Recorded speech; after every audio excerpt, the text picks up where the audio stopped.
दोस्तों नमस्कार। Supreme court ने आज एक अहम फैसला सुनाया है और ये फैसला आया है नोट फॉर वोट को लेकर।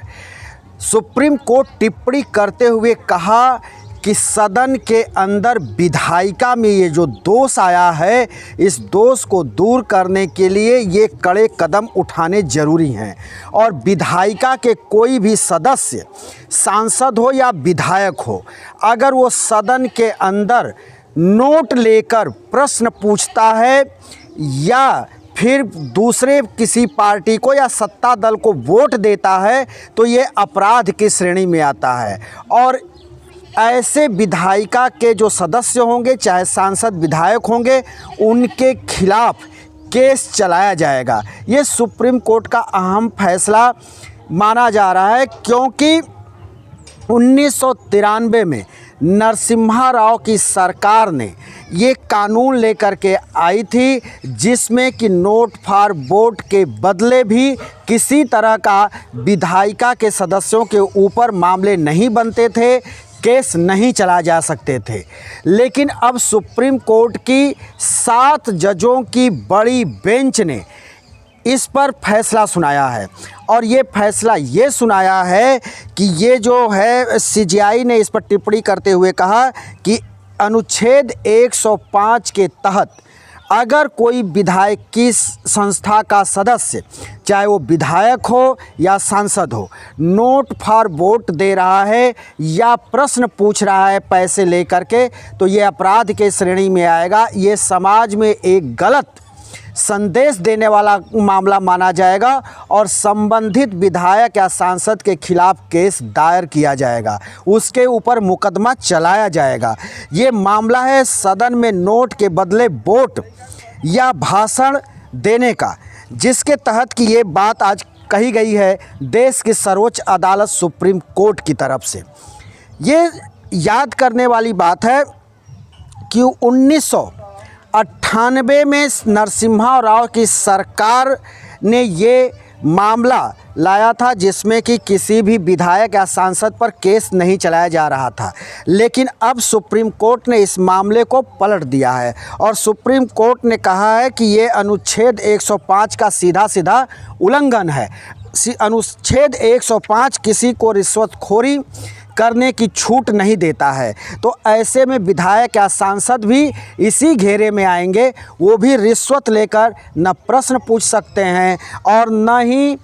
सत्ता दल को या किसी भी पार्टी को अपना बहुमत दे सकते हैं या वोट दे सकते हैं। अगर उनके खिलाफ ये मामला कोर्ट में जाएगा तो उन पर केस दायर किया जाएगा और बाकायदे मुकदमा चलेगा।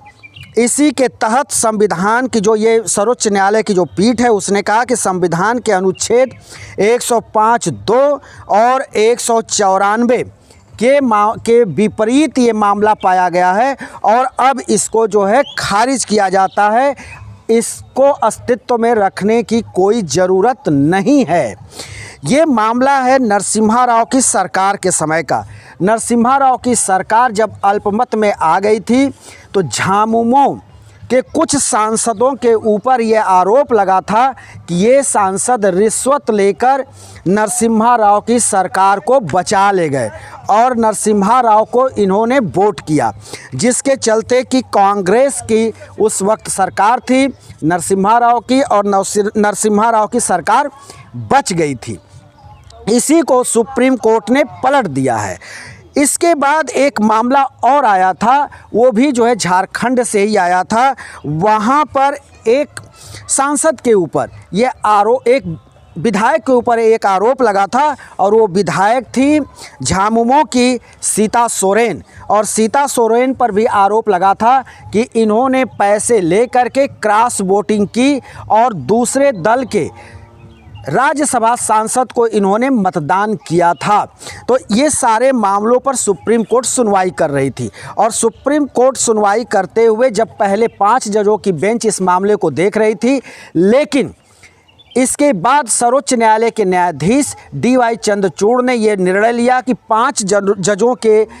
ऊपर इस मामले को भेजा जाए और एक बड़ी अदालत में इसकी सुनवाई की जाए, जिसमें 7 जज इस मामले की सुनवाई कर रहे थे। अब ये 7 जजों के तरफ से ये ध्वनि मत से ये फैसला सुनाया गया, जिसमें 7 जजों ने स्वीकृति दे दी कि नहीं, वोट फॉर वोट एक संगीन मामला है, इससे समाज में और देश में गलत संदेश जाता है, ये भ्रष्टाचार का मामला है, इसलिए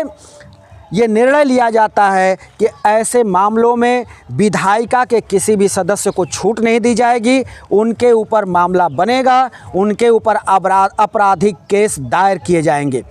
ये पहली बार ऐसा हुआ है कि ऐसे मामले सुप्रीम कोर्ट से आए हैं और देश के प्रधानमंत्री नरेंद्र मोदी ने भी इसका स्वागत किया है,